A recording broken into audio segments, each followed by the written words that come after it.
Buenas noches. Es miércoles 20 de noviembre y estamos, como los tenemos acostumbrados a ustedes, ¿no es cierto? Nosotros también, a analizar la semana política, junto a Juan Andrés Lagos, periodista, integrante de la Comisión Política del Partido Comunista de Chile. ¿Cómo estás, Juan Andrés? Hola Omar, ¿qué tal? Buenas noches. Aquí estamos. Oye, Hay temas. hay muchos temas, Juan Andrés, indudablemente. Sí. Hay uno que no podemos evitar porque creo que ha estado dando vuelta todos estos días, ¿no es cierto?, en la televisión abierta, y de manera casi incansable, diría yo, que es el tema Monsalve, ¿no? No podemos eludirlo. Hay elementos nuevos que han ido saliendo a propósito de, de cómo se ha ido profundizando la investigación, ¿no es cierto?, el caso, los elementos que están surgiendo, la respuesta a propósito de cómo el gobierno enfrentó esas primeras horas, esos primeros días. Mucha gente que quiere ser general después de la batalla, muchos, ¿no es cierto?, que quieren aplicar la política de Catón aquí, ¿no es cierto?, quieren ser más moralistas que los moralistas. Y entonces estamos en ese cuadro, ¿no? Juan Andrés, ¿cómo ves tú esto y cuáles son los elementos, crees tú, que si es que hay elementos nuevos, ¿no es cierto?, que han ido apareciendo y que pueden permitir poder elaborar en el fondo, desde una perspectiva política, qué es lo que está ocurriendo ahí? Mira, Omar, yo creo que ya nosotros en programa anterior algo hemos dicho de esto en cuanto a línea de mensaje, cuestión centralidad. Yo creo que es absolutamente necesario que eh, todo esté concentrado en la víctima. Me refiero porque el hecho es ese. El hecho por el cual se está produciendo lo que se está produciendo, la gravedad, la extrema gravedad, es esa. Es una investigación respecto de una violación, un abuso, una premeditación, una planificación concertada, el ejercicio del poder planificado por los antecedentes que no se han desmentido ni por la defensa. Además empiezan a circular videos. Yo francamente creo que, no sé, a mí me parece bien patético lo que hace el Ministerio Público y otros más, porque instalan el concepto de secreto, pero filtran ellos mismos. Filtran a la tercera, filtran al Mercurio. De verdad bueno, además esta es una práctica de los 90 para adelante, ¿ah? Muy concertacionista, muy pacto transicional. Muy de eso, muy de ubicarse en el contexto mediático, en la hegemonía mediática, y desde ahí operar, hacer operaciones, hacer otro. Ya lo vamos a ver con el caso de Daniel Jaude, que más o menos ocurre en ese sentido no una cosa igual, pero los poderes fácticos que operan, a eso me refiero. Yo creo creo que en medio de toda esta maraña que deja bastante mal el ejercicio del poder y de la élite política de este país, muy mal. Yo creo que hay que hacer el esfuerzo porque la centralidad esté en la víctima. Eso es el punto de referencia para mi gusto principal, ¿no? El abuso sobre un cuerpo femenino ejercido de una manera como los antecedentes van quedando en evidencia. Y creo que esto no se puede relativizar, esto no se puede disminuir. Creo que en Chile, lo he dicho en otros medios, la gravedad del abuso sobre los cuerpos femeninos y los cuerpos infantiles tiene mucho que ver con una mercantilización creciente y extrema de los cuerpos femeninos y de los cuerpos infantiles. Extrema, pero tampoco es algo nuevo, porque la verdad es que en Chile el abuso sobre los cuerpos femeninos y sobre los cuerpos infantiles es de mucho, mucho, mucho tiempo.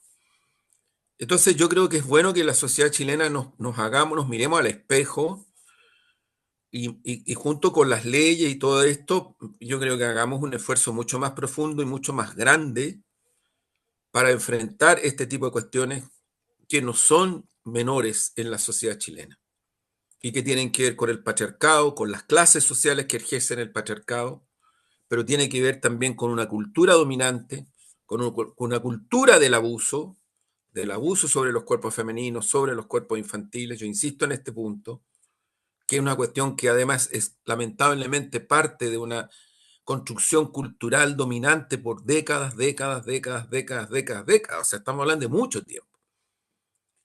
Y creo que ya llegó la hora de enfrentar esto en el fondo, ¿no? Para poder buscar los caminos que permiten valórica, ética, culturalmente, avanzar en la dirección de superarlos. Esto para mí, Omar, es esencial, porque creo que las circunstancias procesales por las cuales avanza el caso van dejando evidencias concretas respecto de este ejercicio de poder patriarcal eh, que no puede ser disminuido en ninguna circunstancia. Este es un punto para mí clave. La mujer, la víctima, la centralidad, ¿no? Y eso es lo que tiene que, yo creo, que seguir adelante en cuanto a investigación procesal. Ojalá en cuanto a cómo la hegemonía mediática aborda estas circunstancias, porque la espectacularización no ayuda, no ayuda, no ayuda. La espectacularización en ninguna de las situaciones graves que vive la sociedad chilena ayuda. Cuando se espectaculariza el crimen organizado tampoco ayuda. Cuando hay una suerte de transformación al respecto de darle a esto una impronta insisto, de generar una lógica de espectáculo respecto del crimen organizado o el narcotráfico o personajes que están involucrados en esto. Yo creo que todo eso hay que mirarlo con mucha atención. Y insisto, Omar, creo que el punto de referencia tiene que ser la víctima, la mujer que está viviendo esta situación. Es una mujer, sí, pero este no es un problema de cantidad. Este no es un problema de cantidad. Y hace buen tiempo que ya se vienen produciendo en Chile y se siguen produciendo femicidios, ataques a mujeres, muchas de las cuales no lo denuncian, ataques a cuerpos infantiles, que tampoco se denuncian muy poco. Entonces creo que es un punto de referencia, Omar, para mí fundamental y que le da o le debería dar centralidad a cómo se aborda el tema, ¿no? ¿Cómo se aborda efectivamente? Creo que los antecedentes que se han ido reconfigurando van en la dirección que va quedando establecida. Lo segundo que creo que es muy evidente es que aquí, por distintas razones que se tendrán que procesar de manera objetiva, no de una manera tan, yo diría, confrontacional desde el punto de vista de lo que habitualmente la élite política hace en este país, que toma temas para golpearse unos con otros, los toma así. Y eso no es una cuestión, yo diría, casus belli. No es que siempre tenga que ser así. Pero aquí la élite hace eso. O sea, la élite aquí, de un lado o del otro, ¿eh? Toma y ¡paf! Y va a la confrontación, al golpe. Bueno, en este caso es evidente que el Poder Ejecutivo ha cometido errores grandes, po, errores sustantivos de cómo ha abordado las circunstancias y las situaciones. Hay contradicciones entre versiones de prensa, claro, el Ejecutivo dice son totalmente coherentes. Sí, está bien, pero el punto es que lo que aparece explícitamente son contradicciones, y eso no es que lo inventé yo, no es que lo diga yo o lo diga alguien, es que están explicitadas por la conferencia de prensa que dio el presidente, las primeras versiones que dan autoridades de gobierno y las declaraciones que hasta ahora, vuelvo a repetir, se conocen a través de medios de comunicación del punto de vista de lo que declararon a un fiscal o al Ministerio Público.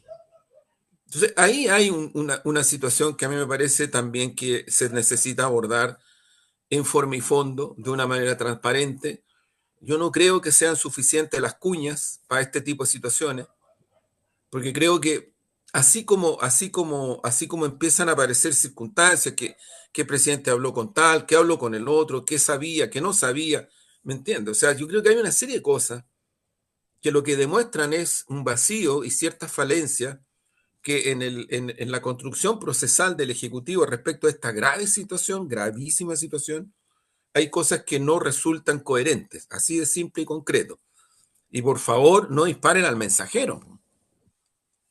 No disparen al mensajero o a la mensajera, porque aquí en verdad lo que ha ocurrido es una situación, por eso partí con lo que partí, y frente a eso, bueno, se tiene que enfrentar la situación en la perspectiva que se requiere, absolutamente, en forma y fondo. Yo creo que ahí hay un punto de referencia que es necesario instalar.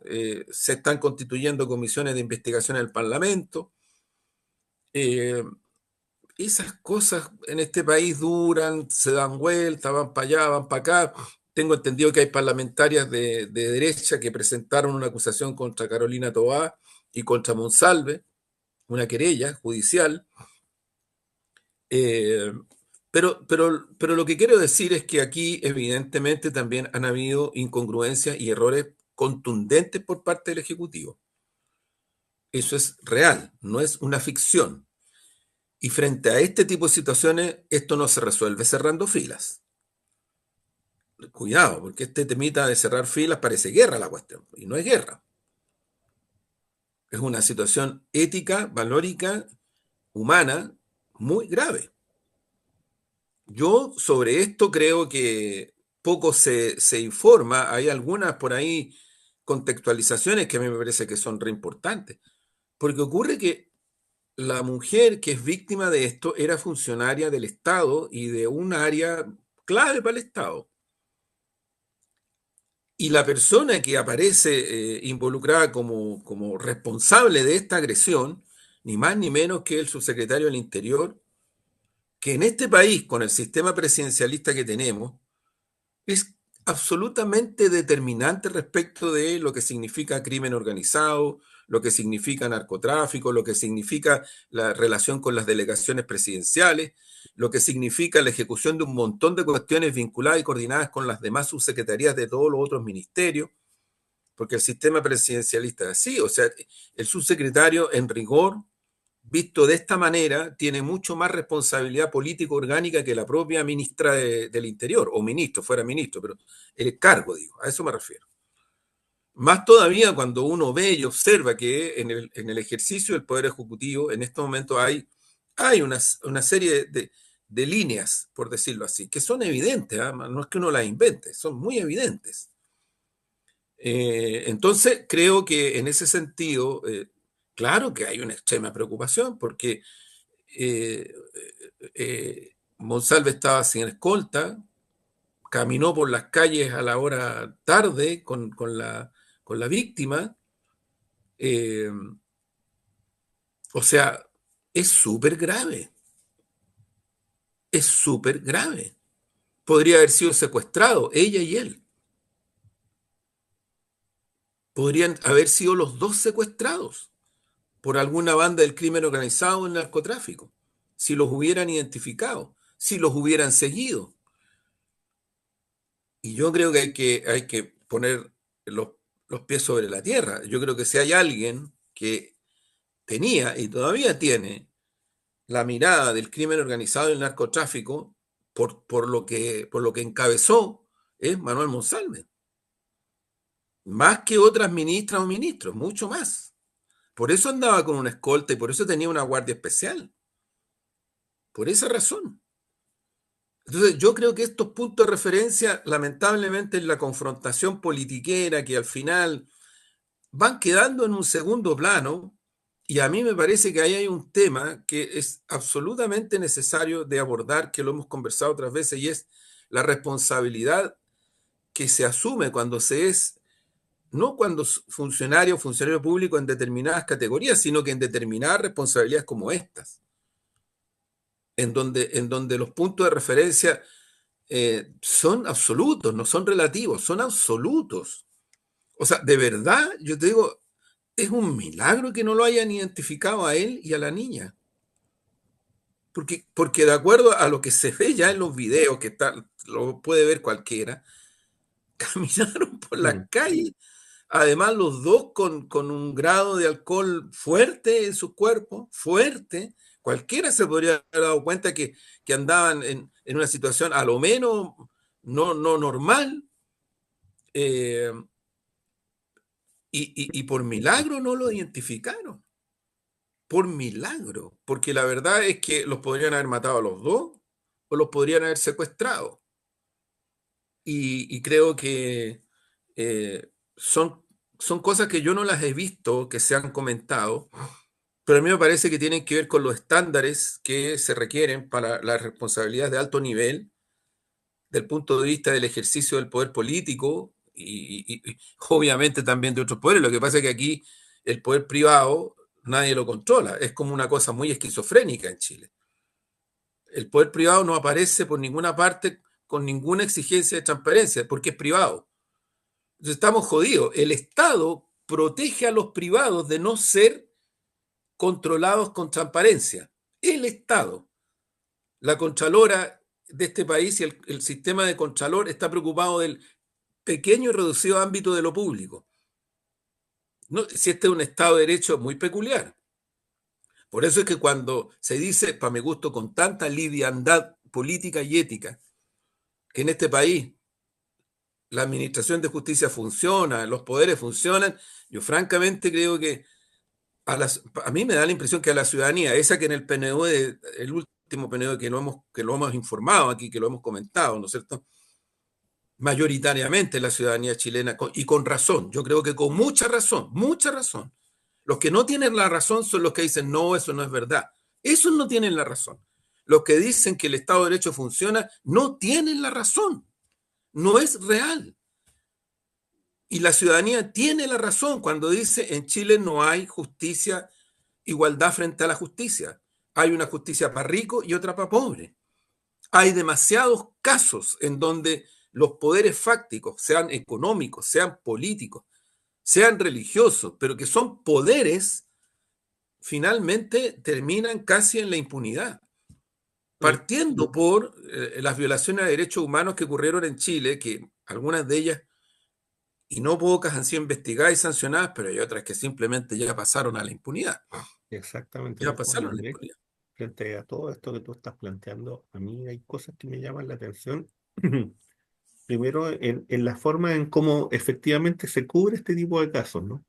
Como tú lo dices, pareciera ser que hay un prearmado, hay una estructura, ¿no es cierto?, de manejo informativo en donde te van entregando la cosa por píldora, donde, bueno, algunos van a decir en sentido positivo que la prensa está haciendo su trabajo y por tanto está obteniendo, ¿no es cierto?, la información que tiene que obtener. Y por otro lado, sabemos, ¿no es cierto?, que dentro del propio Poder Judicial hay gente que está filtrando, pero que además filtra lo que quiere filtrar. Eh, por ejemplo, en el caso de Hermosilla. Por ejemplo, en lo que se está conociendo hoy día, ¿no es cierto?, a propósito de las filtraciones de Hermosilla y que tocan directamente el caso Jadwe, por ejemplo. Así es. Pero también en el propio caso, ¿no es cierto?, del propio ex funcionario del Estado, que es Monsalve, de cómo se está manejando. Ojo, con eso no estoy diciendo de que, a ver, aquí el centro es la víctima, lo que estoy hablando es del relato. De Lo que cómo estoy abordan los... hablando, lo que estoy Sí, hablando es de la narrativa. Lo que estoy hablando es de cómo usted se siente en la mañana en un televisor, lo enciende y cómo el tema es tratado, ¿no es cierto?, en los canales abiertos para las personas, ¿no es cierto?, que están en sus casas, para quienes, ¿no es cierto?, por algún motivo ese día están ahí y encienden la televisión y lo que escuchan entre las 8 y tanto de la mañana y casi las 2 de la tarde es un conjunto, ¿no es cierto?, de ideas que van relacionadas siempre en lo mismo. Miren cómo lo trasladan. ¿Va esposado o no va esposado? Eh, ¿Tiene los pantalones planchados o no? ¿Los hay una, zapatos claro, negros o no? sí. Mira, Omar, hay una cosa que yo creo que es súper importante a propósito de lo que tú señalas. Eh, yo creo que, mira, ¿qué es lo que ha ocurrido en estos días? Por eso que se entienda el concepto, ¿ah? Totalizar es muy incorrecto y no es justo. Por eso digo, cuando se dice así de buena primera y se vuelve a repetir esto de que las instituciones funcionan y nadie está fuera de la ley, o sea, si el punto es que efectivamente funcionaran las instituciones y efectivamente nadie estuviera fuera de la ley. Pero ocurre que hoy día los medios hegemónicos no han dado ni una información, pero ni un poquito así de los chats donde queda en evidencia que Hermosilla, que Saliansky y otro más prácticamente planificaron la forma como atacar a Daniel Jadwe. Y eso también, entre comillas, se filtró en la prensa, porque también la Tercera, el Mercurio y otros medios, entre comillas, filtraron cosas que venían de Hermosilla, de Chadwick, de Saliansky y de los otros. Y esto otro salió en el The Clinic, si no me equivoco. Esto salió en el The Clinic, escrito por, o sea, el periodista Nicolás Ujú. Sepúlveda, que era de CIPER, Sí, escribe en el The Clinic un texto largo donde reproduce textual y literalmente las conversaciones de estos tipos y donde queda en evidencia de que no hay duda en este momento que estamos conversando, 2045, que esto fue un montaje para liquidar a Daniel Jadwe.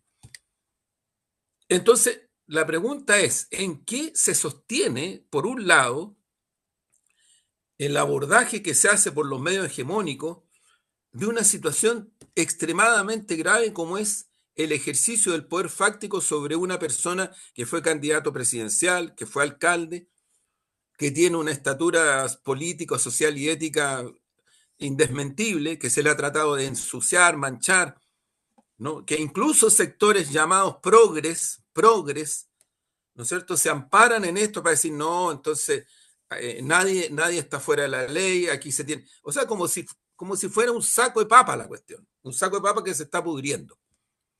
Esa es la verdad, esa es la imagen que a mí me queda, un saco de papa que se está pudriendo, entonces el que entra al saco de papa se está pudriendo, punto, no hay diferencia. Adentro caben todos. No es cierto eso. Aquí en este país, por eso es que la ciudadanía tiene toda la razón. Cuando dice que no hay igualdad frente a la ley y cuando hay una justicia para ricos y para pobres. Tiene toda la razón. Porque en este caso, en el caso de Daniel, lo dijimos desde un comienzo, ahora se ratifica con cuestiones concretas. Hay un intento claro de persecución llevado a lo procesal jurídico. Entonces, yo francamente creo que es tremendo, porque es verdad, los medios hegemónicos, hasta este momento que estamos hablando, 2047 ahora, no han dicho una palabra respecto de esto, salvo el de Clinic. Lo ha tomado La Voz de los que Sobran, lo ha tomado Piensa Prensa, lo ha tomado Radio Nuevo Mundo, si no me equivoco, creo que El Siglo lo tomó, sí, nosotros, Crónica Digital, si no me equivoco, puede que hayan otros medios de esas claro. características que lo han abordado, pero los hegemónicos, nada, como que no existiera esta información de The Clinic donde queda en evidencia que aquí hay un montaje burdo, brutal, que se llevó a la categoría procesal jurídica. Procesal jurídica. Entonces, yo creo que un Estado de Derecho no funciona cuando pasan estas cosas. No es cierto que esté funcionando. No es cierto.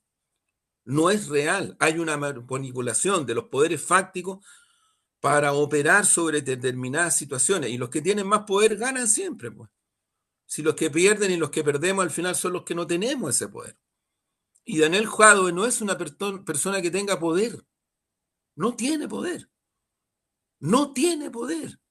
Porque es una persona que ejerció un cargo de representación popular donde se le delegó por vía de elección, sacó casi el 60 o más del 60% en la última elección aquí en la comuna Recoleta, fue candidato presidencial del Partido Comunista y de otros sectores de izquierda en Chile, sacó un porcentaje que históricamente nunca el Partido Comunista de Chile había logrado, ojo, nunca, nunca.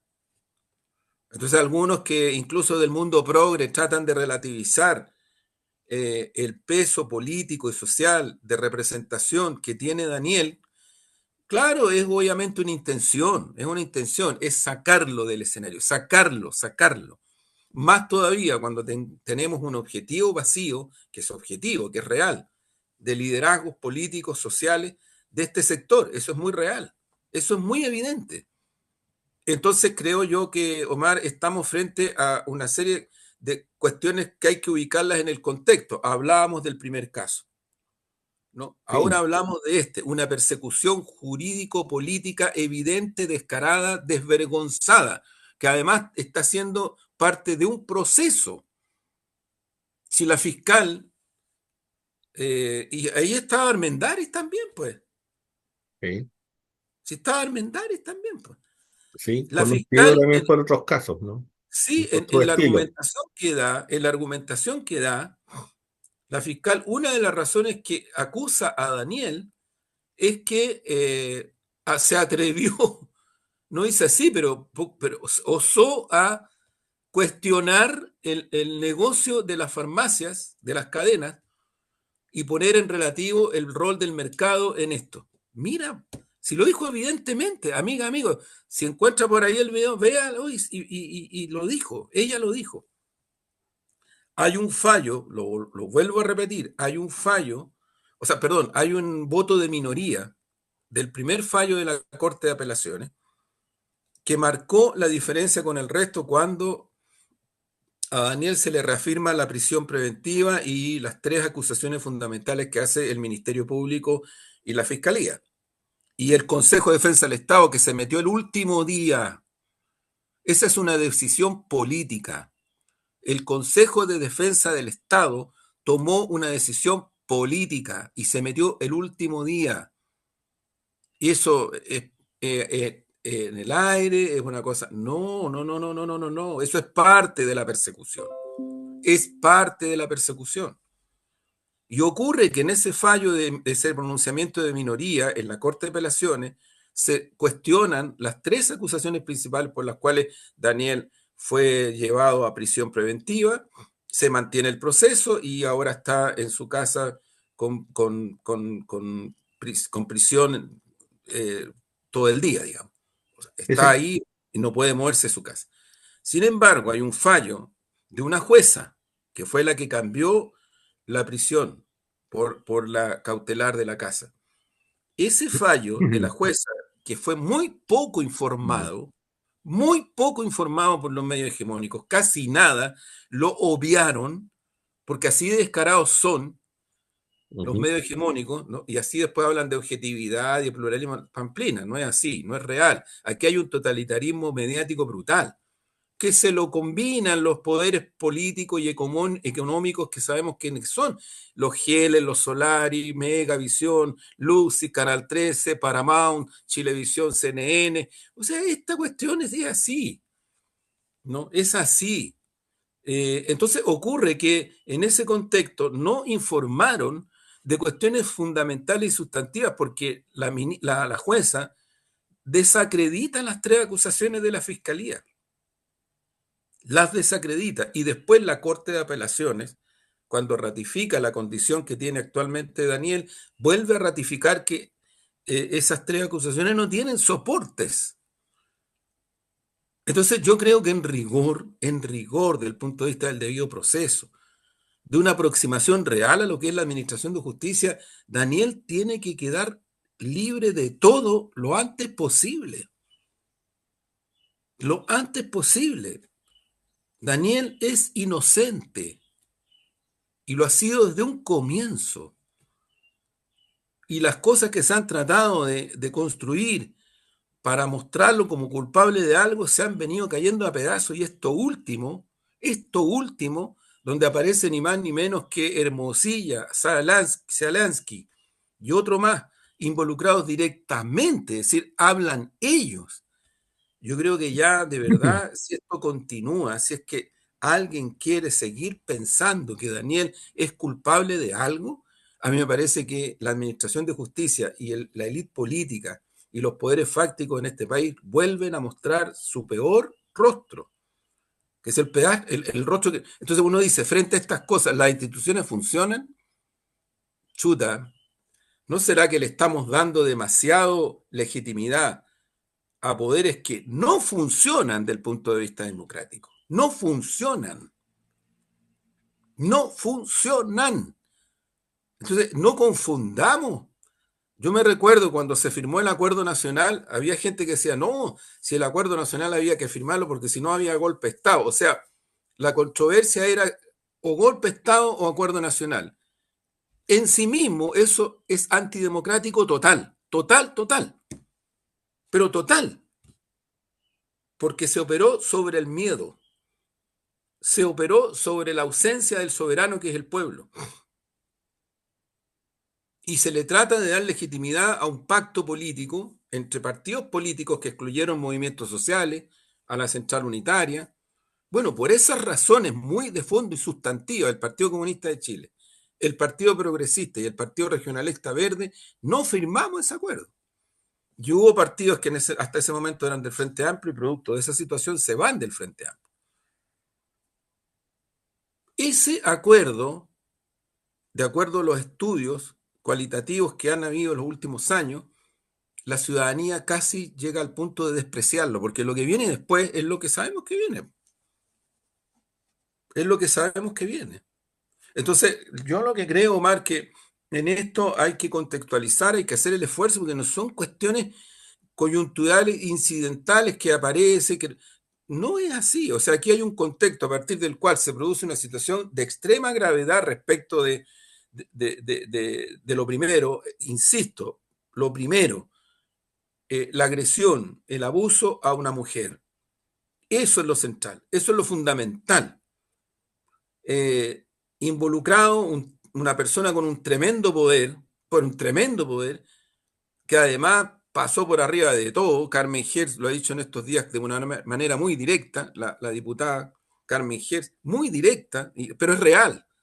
O sea, el tipo pasó por arriba de todo, de todo. Y yo vuelvo a insistir en este punto, solo amiga y amigo, para que usted se haga un punto de referencia.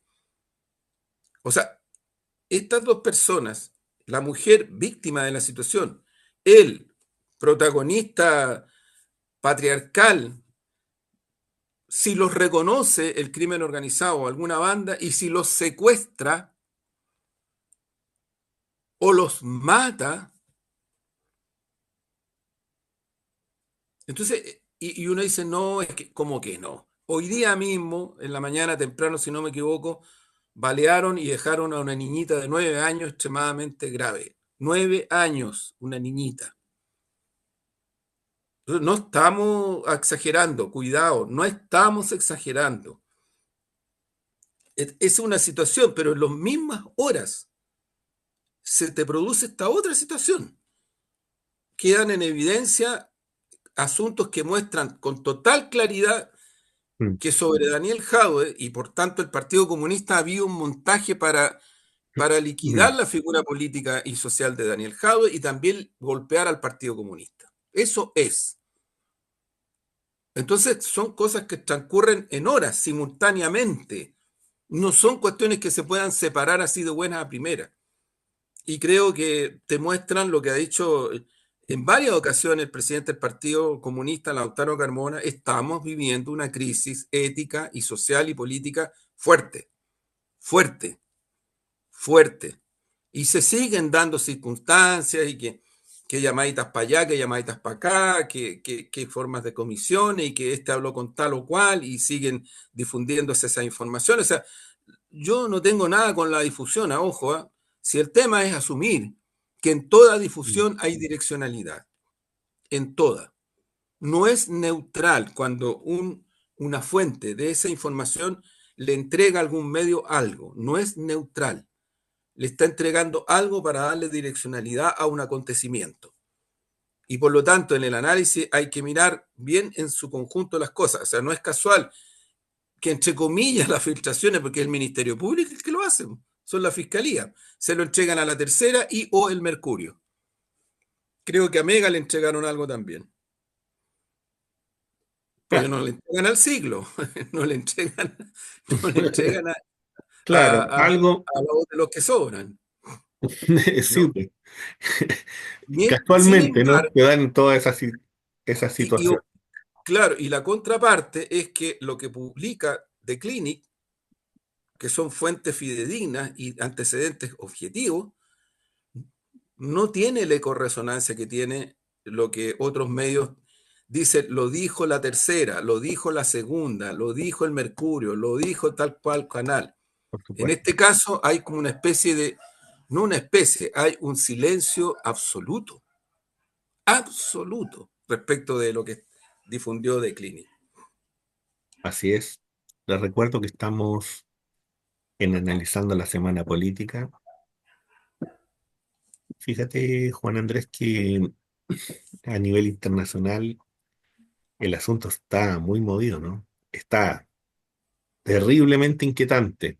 Sí, Hace unos pocos días atrás, si no me equivoco, el 11 de noviembre, en Francia, el primer ministro inglés visita París para que conmemorar, ¿no es cierto?, el armisticio que fue el triunfo en la Primera Guerra Mundial. En esa reunión que tuvo con Macron, plantearon la idea de fortalecer a Ucrania, pero además de ir a conversar con el presidente Biden para obtener, ¿no es cierto?, una autorización para el uso de misiles de una distancia larga, 250, 300 kilómetros, se dice, ¿no es cierto?, los atacan, así como otros. En el transcurso de la semana nos enteramos, ¿no es cierto?, que sin hacerlo de manera oficial, aparentemente el presidente Biden, ¿no es cierto?, dio esta autorización, porque el Departamento de Estado no lo ha hecho ver, porque no hay una declaración formal en términos de eso. Y hay que entender que esa declaración formal no existe, porque una declaración formal significaría una declaración de guerra, ¿no? En palabras sencillas, causa feliz. Entonces, se genera una corriente de opacidad, ¿no? Algo que no es tan difícil, es muy difícil de venir y por tanto venir y decir quiénes son los que están detrás de esto. Bloomberg, como otros medios, aseguraron, ¿no es cierto?, que se produjo un ataque ya con estos misiles atacan. La razón supuesta era que habían tropas, ¿no es cierto?, de Corea del Norte en Kursk, pero el ataque no se provoca en Kursk, sino que se provoca en otro lugar. Lo que también es extraño, porque si la explicación era esa y no se ataca ahí, bueno, significa que hay otro tipo de razones. Bloomberg también el día de hoy nos dice que Ucrania, ¿no es cierto?, ataca por primera vez con misiles Shadow de fabricación inglesa. así es. Y eso también lo reivindica, por cierto, un medio como The Telegraph, y en donde viene y dice, guay, estos son misiles nuestros, aquí nosotros estamos participando en esto. Eso se da en un contexto, ¿no es cierto?, donde hay reuniones internacionales, está G20, está esta reunión del Asia-Pacífico, ¿no es cierto?, que estuvo en estos días, que nosotros comentamos a propósito del puerto, que hoy día está trayendo reacciones de diverso tipo. Hoy día hay sectores dentro de la derecha y dentro de otros sectores, ¿no es cierto?, del mundo empresarial que dicen, pero es que esto es inaudito, pero es que esto a lo mejor no va a ser tanto, y otros que dicen que sí, que va a ser mucho, pero sin embargo guardan silencio sobre la propia oposición al puerto. Y Chancay hoy día es una realidad. Y nos vamos enterando que Chancay, además, ¿no es cierto?, trae consigo sistemas de ferrocarriles, trae Sí, consigo sí, carretera, sí, trae consigo, ojo con esto, la salida de Brasil al Pacífico, así es. trae consigo la salida de Bolivia al mar por vías directas. Es un Por cambio tanto, geopolítico completo, es un cambio geopolítico geoeconómico, geopolítico. exactamente organizado, ¿no es cierto? Bueno, por China. Y en donde la foto del G20, si ustedes la buscan y la miran y la observan con mucho cuidado, se van a dar cuenta de que los BRICS están en el centro. Lula, Indra Modi, el presidente de Sudáfrica, el presidente Xi, y hacia el otro lado, después del presidente de Turquía, el presidente de Bolivia.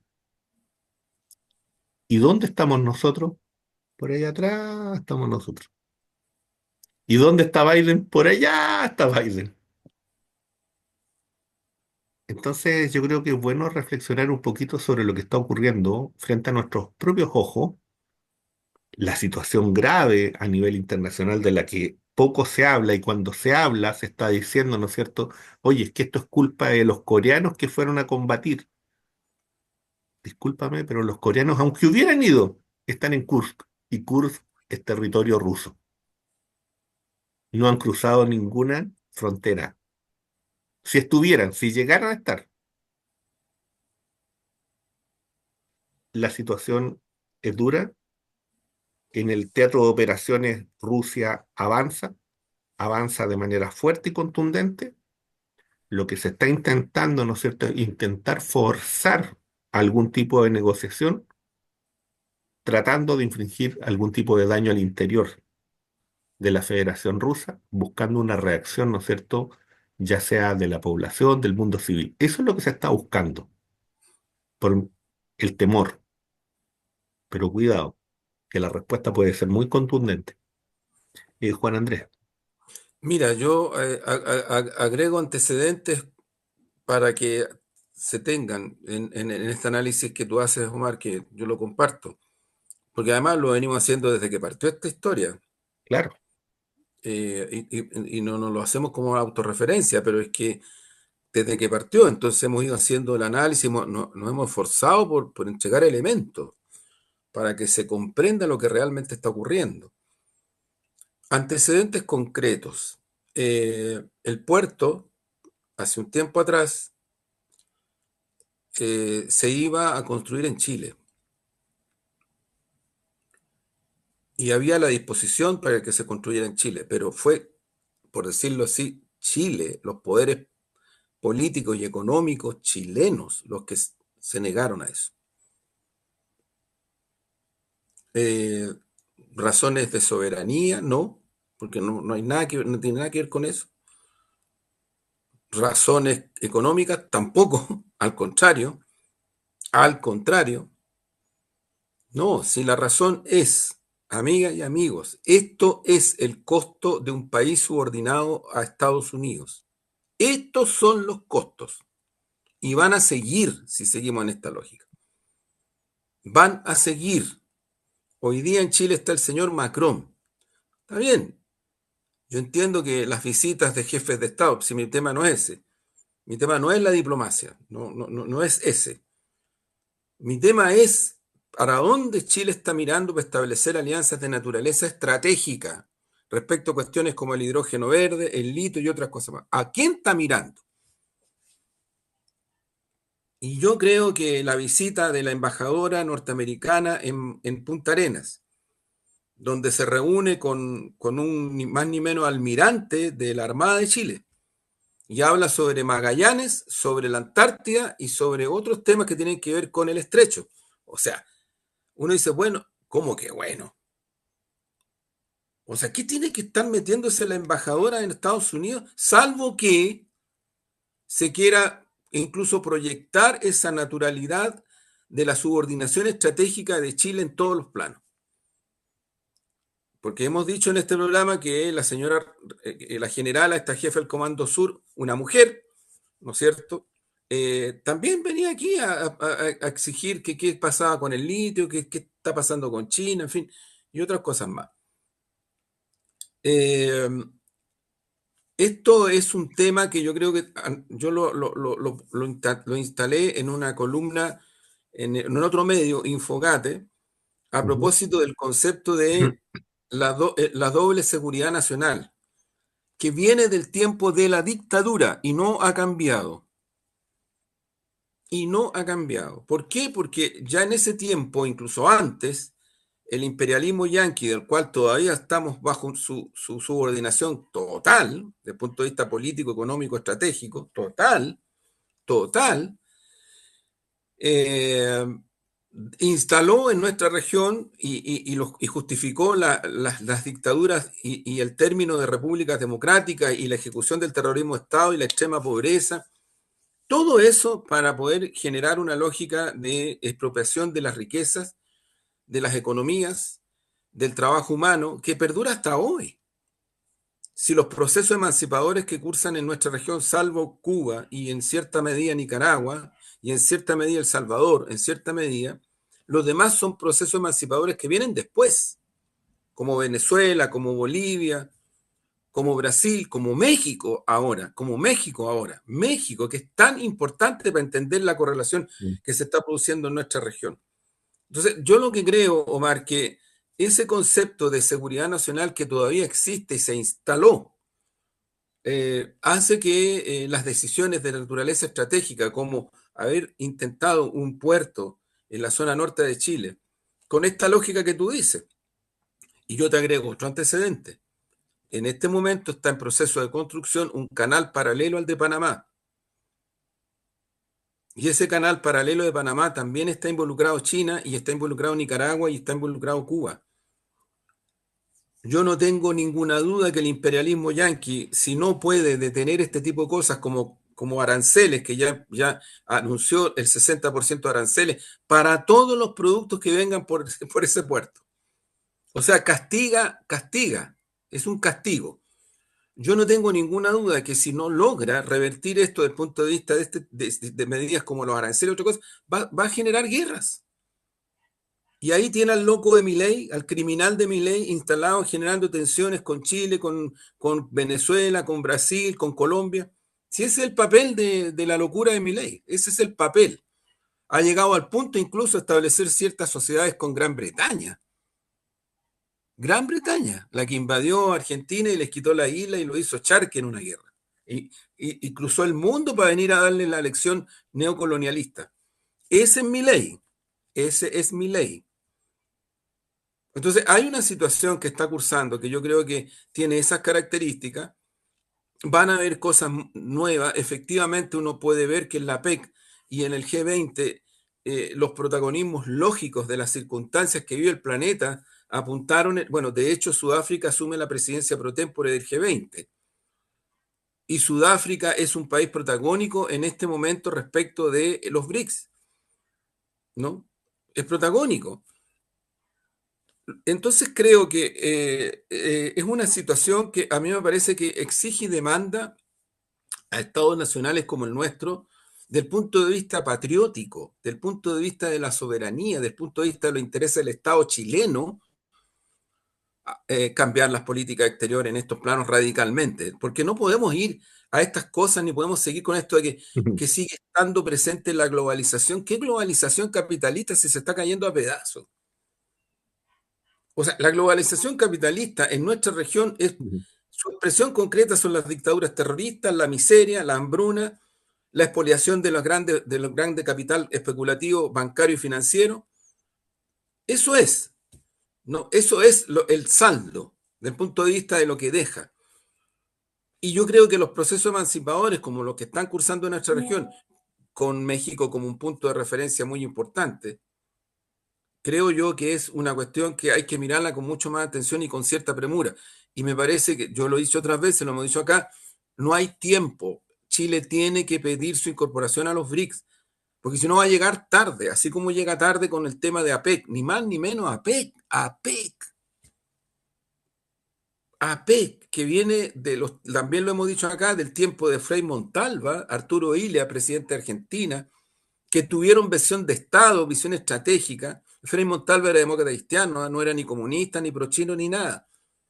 Ojo, ojo, porque hay ciertas concepciones de Estado estratégicas que hay que mirarlas con mayor atención. De ahí, de ese tiempo viene esta mirada de hacer una aproximación respecto de países que están justo aquí en el cono sur, respecto de China y el papel de China y el Asia-Pacífico. Acaba de estar en Chile el presidente de Vietnam.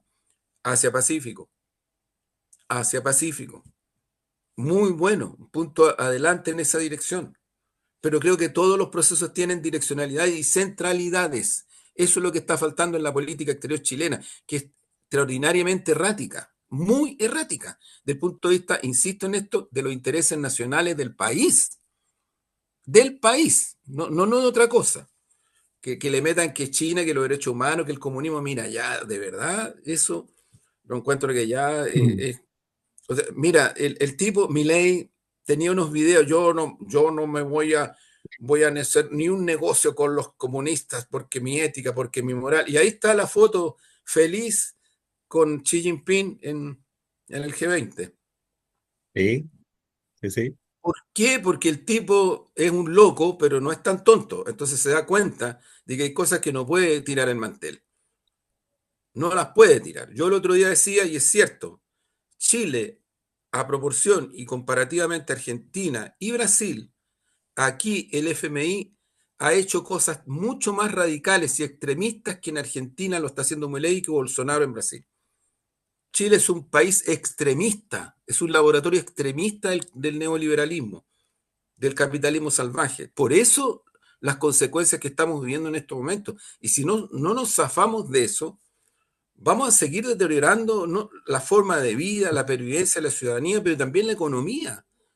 También las cuestiones objetivas que implican que el capital especulativo financiero no deja nada en Chile, se va todo para afuera.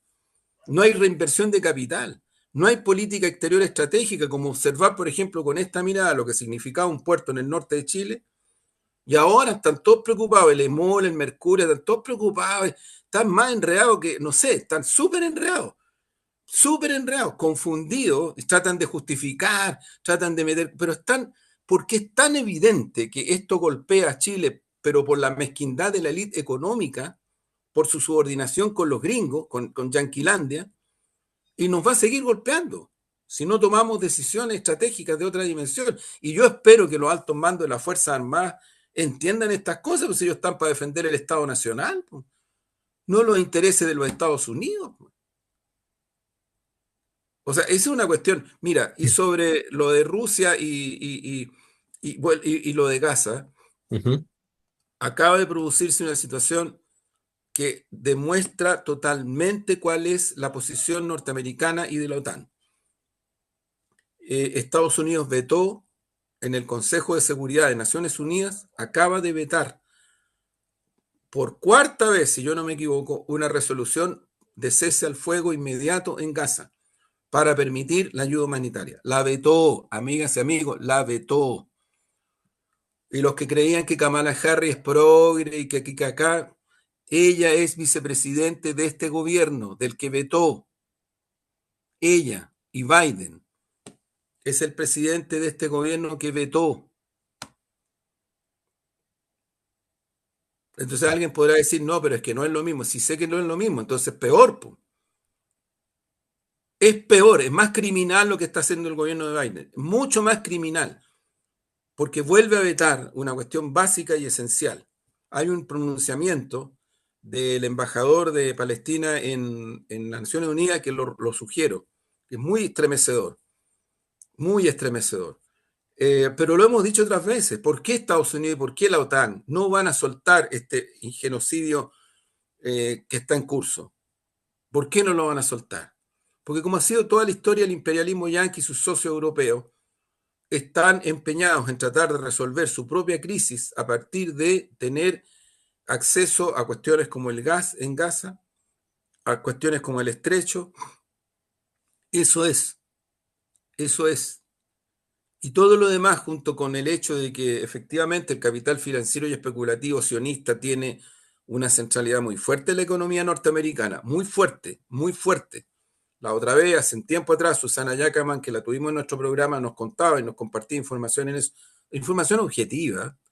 Ella nos da información objetiva, no apreciaciones, ¿no? Esos poderes son los que no sueltan a su presa y la están exterminando.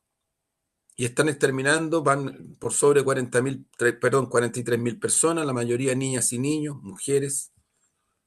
Los pueblos en todo el mundo están saliendo a las calles y siguen protestando, pero le importa un carajo, ¿eh? Al gobierno norteamericano le importa un carajo. A los gobiernos europeos le importa un carajo. Un carajo. Son parte de esta criminalidad que el capitalismo occidental se echa sobre los hombros, así como se echó sobre los hombros Hiroshima y Nagasaki, así como se echa sobre los hombros el intento de exterminio de la revolución y del pueblo cubano con el bloqueo. No hay diferencia respecto a eso. Y sobre Rusia y Ucrania, bueno, ocurre que aquí hay un dato que para mi gusto es súper importante, Omar, tú lo decías, yo lo vuelvo a reiterar nomás, que es clave. Con esto, lo que ya se sabía queda en evidencia descarada. Estados Unidos está en guerra con Rusia. Estados Unidos le está haciendo la guerra a Rusia, igual que Europa, directamente. Entonces la pregunta es ¿por qué? Porque ocurre de que con esto creen que pueden frenar este proceso creciente que tiene que ver con esta nueva fase del planeta en cuanto a multilateralismo, en cuanto a la emergencia de nuevas potencias, de nuevos sistemas económicos, nuevos sistemas monetarios, y están resistiendo, y la forma de resistir es la guerra.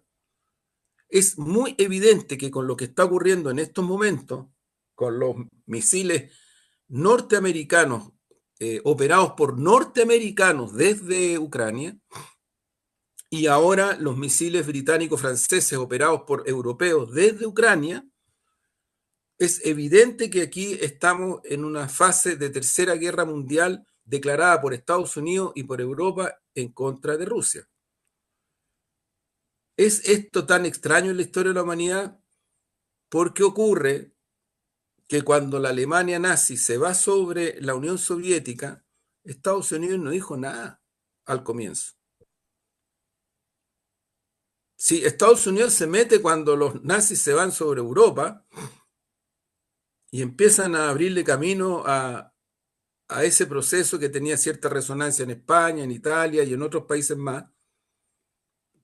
Y lo que pasa, y lo vamos a mirar en estos días que vienen, lo que ocurre es que la Unión Soviética resiste de una manera tremenda, porque hay una cantidad de víctimas tremenda, pero resiste y empieza a voltearse la situación. Y la Unión Soviética empieza a avanzar sobre el fascismo, sobre Alemania y sobre otros países también. Ahí reacciona con una política históricamente carroñera el imperialismo norteamericano. Ahí reacciona. Entonces, ellos tratan, como hablábamos, de esta espectacularización de Hollywood, y hay gente que cree porque no tiene de otra manera. Si Estados Unidos no fue Pearl Harbor, no fue Pearl Harbor, y tratan de hacer aparecer como pobre Estados Unidos, fue atacado por Japón. Sí fue atacado, sí es verdad, fue atacado. Pero la decisión político-militar de Estados Unidos para entrar en la guerra es producto de cómo observa que la Unión Soviética empieza a... Y el lanzamiento de las bombas atómicas, Hiroshima y Nagasaki, bombas atómicas, por tanto no es tan extraño lo que están haciendo ahora. No es tan extraño si el imperialismo norteamericano y sus socios europeos tienen un sentido de criminalidad histórico, no es de ahora. Por eso es que cuando uno habla del eurocentrismo, lo dice con un sentido de historicidad. Es altamente peligroso porque creerse, dicho en buen chileno, el hoyo del queque, la cuna de la civilización, todos los demás para abajo, los africanos, los sudamericanos, los mechitas tiesas, los asiáticos, todo para abajo. Entonces nosotros somos el punto de referencia del planeta. Eurocentrismo, Estados Unidos. Punto, punto, punto. Claro, cuando se llega a ese concepto, que es un concepto brutal de humanidad, obviamente que se justifican cosas como las que están ocurriendo en estos momentos en Gaza, como antes ocurrieron, como está ocurriendo en el Líbano, como está ocurriendo en Siria, como antes ocurrió con Libia, como ha ocurrido en el Cuerno de África, lo hemos dicho muchas veces. Sí, no es casual que los hutíes estén reaccionando como están reaccionando, porque es solidaridad con la lucha del pueblo palestino, pero es también una lucha que tiene que ver con la independencia de África. Está totalmente vinculada a eso. Las relaciones estratégicas que está tomando China y Rusia con África son bajo el concepto del derecho internacional y el multilateralismo. ¿Cuál es la experiencia previa de los países africanos con Europa, el eurocentrismo y Estados Unidos, bueno, neocolonialismo brutal, expoliación brutal, brutal. Y en África los pueblos han ido tomando conciencia de aquello y por eso es que están en la dirección que están, si no es menor. Y por eso es que también en el Cono Sur hay procesos como el de Venezuela, el de Nicaragua, le gusten a quien le gusten, el de Cuba que resiste, México ahora, que es una magia ese proceso, una magia, una maravilla. Y van a seguir Bolivia y van a seguir. Inevitablemente la humanidad, el único destino que tiene es llegar a este punto de referencia que es el multilateralismo a nivel planetario. Lo demás, ya, por favor, empecemos a pensar en ayudar a que esto termine, porque se acabó la globalización capitalista, no tuvo nunca sentido. El fin de la historia fue una chiva del señor Fukuyama y que en Chile eh, le- la embriaguez elitista, concertacionista, derechista, neoliberal, llegó a mucho. Eso ya no dio, no dio. Y por lo tanto hay que empezar a mirar con mucha esperanza este otro proceso. Mm. Solo recalcar el proceso de globalización, que eso es lo que es la corriente que está imperando. Y en esa corriente, ¿no es cierto? Lamentablemente Chile, por las decisiones económicas, por las decisiones políticas y geopolíticas que fue tomando en el transcurso del tiempo, desde 1975 en adelante o desde 1973, hoy día estamos en la situación en la que estamos. Y tenemos la élite que tenemos, y tenemos los sectores, ¿no es cierto?, que están tomando decisiones que tenemos. A propósito de toda una acumulación cultural, social, política, económica, ¿no es cierto?, de una visión de mundo, de una cosmovisión que hoy día está en proceso de decadencia. Y es a lo que estamos asistiendo y desde ese punto de vista estamos pagando el costo de ese proceso de decadencia. Y parte de ese proceso de decadencia y parte de ese costo, bueno, es el puerto de Chancay. Ese es Así un es, elemento concreto de ese costo. así El es, segundo elemento concreto, creo yo, tiene que ver exactamente con lo que tú planteas, Juan Andrés, y es que estas élites que están hoy día en, que no es que no sean inteligentes, lo que pasa es que ese mundo y esa cosmovisión no es capaz de explicar lo que está ocurriendo. Son incapaces de entender lo que está ocurriendo, por eso no pueden entender China, por eso no pueden entender Vietnam. Por eso tú tienes, por ejemplo, a algunos comentaristas de algunas radios que uno hace un seguimiento y se da cuenta de cómo han maltratado al pueblo chino y al liderazgo chino. Y hoy día lloran sobre la leche derramada a propósito del puerto. Y se les vuelve incomprensible. Y entonces el análisis no solo queda trunco, sino que el análisis pierde sentido, porque las categorías que están ocupando son las incorrectas. Y por esas mismas categorías no son capaces de entender tampoco el conflicto bélico en el que estamos. Y del que de una u otra forma, y en eso sí esto es global, somos parte. Y en eso sí somos parte, porque hemos tomado decisiones públicas en relación con Ucrania, porque hemos tomado decisiones públicas en relación con otro tipo de situaciones. Y eso de una u otra manera también nos va a golpear. De uno u otro modo nos va a golpear.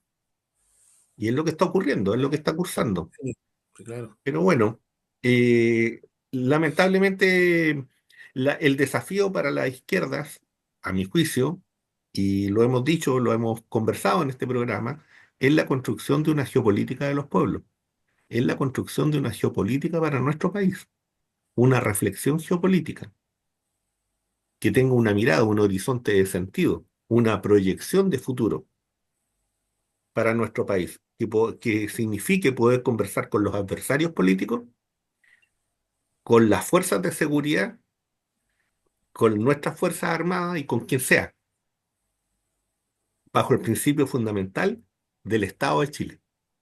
de su subsistencia y de su proyección. Ese es el elemento. Eh, Juan Andrés, bueno, Vamos, con, terminemos con un poemita. con el Vamos al esperado relajo. poema. Pensemos que ayer fue 4-2, pudieron ser 5, pero eso nos dio un pequeño descanso, convengamos. Un respiro, un respiro. Un respiro. Nada más que eso. Sí. Claro, por lo menos podemos seguir pataleando, ¿no? En lo del puerto ya no, está difícil. No, Ese no, está difícil. no, ahí ya, no. Sí, Bueno, sí, siempre se puede hacer, ¿ah? Yo creo que, hay cosas que mira, se pueden hacer. perdona, Omar, la frase de Xi Jinping cuando se reúne con Gabriel Boric es para mí fundamental, porque en medio de esta circunstancia, lo que le dice el presidente de China al presidente de Chile, es Ujú, que para China, Chile sigue siendo un país amigo con el cual se pueden incrementar mucho las relaciones. claro, Entonces, la pelota está acá, ¿no? Si claro. la pelota está acá, El problema no es de ellos, no, po, ¿no? no, ellos han hecho todo lo que han podido hacer nomás, pues ¿qué más van a hacer si no pueden esperar Claro, tampoco? ¿Qué van a hacer? claro. Ellos tienen un proyecto y su proyecto será No, 50, será pero es 70, será 100 Omar, años, pero es que no es pero solo un avanza. tema de que ellos tengan un proyecto, sino que es que la humanidad Claro, cursa en esa dirección.